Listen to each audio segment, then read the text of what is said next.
नमस्कार दर्शक बंधु, वेलकम टू विद्यांत क्लासरूम।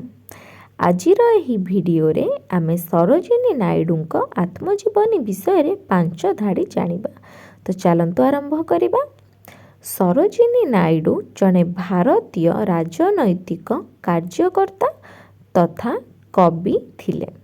से 13 फेब्रुआरी 1879 मसीहारे हायद्राबाद रे जन्म ग्रहण करथिले।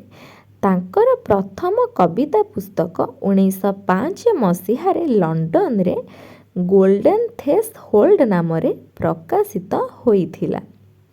से भारतर जने नारीवादी प्रशंसक भावरे खूब जनाशुना। तांको जन्मदिन फेब्रुआरी 13 तारीख महिला दिवस भावरे पालन करा जाए।